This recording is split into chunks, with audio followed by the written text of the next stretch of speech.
Hello. So in the end of last video, we looked at the Schrödinger equation for the particle inside the infinite square whale.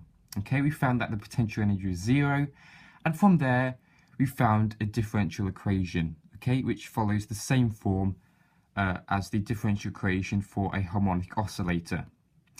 We got two independent solutions, okay, of a wave function we have here, and therefore the general solution to the differential equation is simply the sum, okay, and therefore psi of x is equal to a sine k of x plus b cosine k of x. Okay, so in this video we're going to look at determining the energy levels. Okay, so this equation we have here for our wave function tells you that you have to use the boundary conditions to find the constants a and b. Okay, they're constants, we don't know them. Okay, but what are boundary conditions? Well, first of all, the wave function must disappear at the boundaries of an infinite square well. Okay, so we have psi of 0 is equal to 0, and we have psi of a is equal to 0. Okay, as you remember, we have our boundaries of the infinite square well at a and 0. Okay, where the potential energy goes to infinity. Okay, when the potential energy goes to infinity, the wave function goes to 0. All right. So the fact that psi naught is equal to 0 tells you right away that b must be 0, because the cosine of 0 is 1. Okay? So, and the fact that psi of a is 0 tells you that psi of a is equal to a sine k of a. Okay, remember, b, I'll just say it again, b must be 0 because cosine of 0 is 1. All we do is we put 0, okay, in for x, so we get b cosine of 0, which is of course 1. Okay, therefore b must equal 0. Okay, and we just do the same for a. Put a in for x, we're going to get this, okay?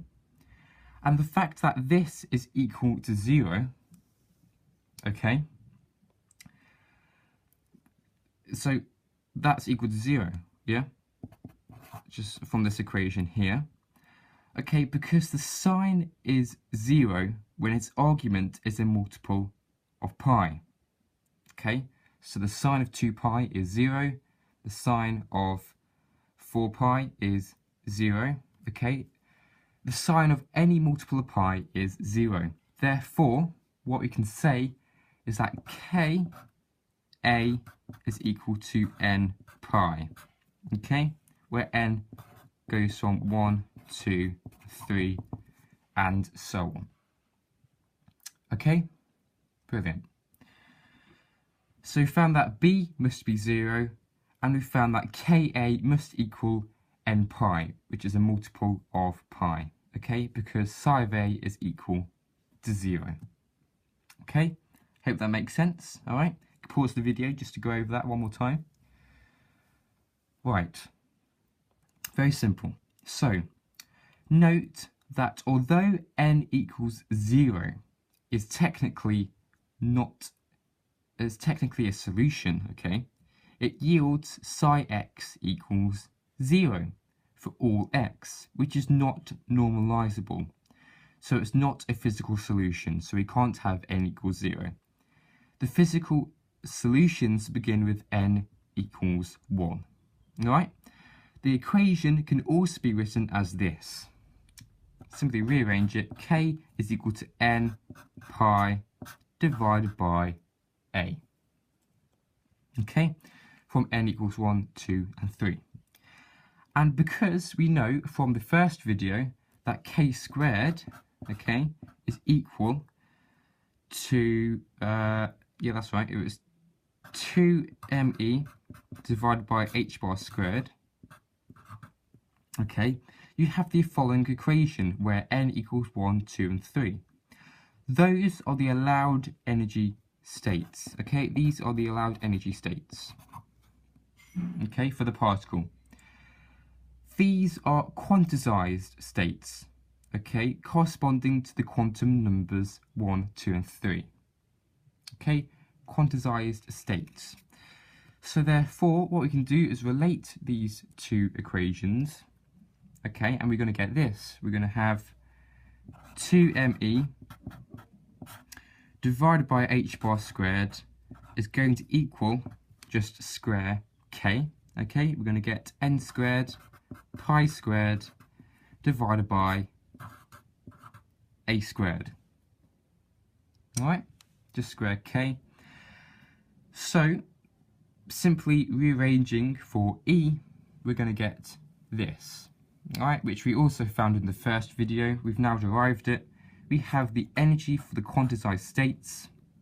E equals n squared h bar squared pi squared divided by 2ma squared. And there we have it from n equals 1, 2, and 3. These are the quantized states. Okay, so note that the first physical state corresponds to n equals 1, okay, which gives you this next equation. Alright? So because n equals 1, plugging that into the energy formula we just derived, we're going to get this. E is equal to h bar squared pi squared over 2ma squared. Okay? The n squared disappears because we're dealing with the first quantized state where n equals 1. Okay? So, this, okay, this formula, this is the lowest physical state that the particles can occupy. Okay? So, let's for some fun, let's put some numbers into this. So, assuming that you have an electron mass, which is 9.11 times 10 to the minus 31 kilograms, okay, and is confined to an infinite square well of width of the order of the Bohr radius, okay, which is the average radius of an electron's orbit in a hydrogen atom.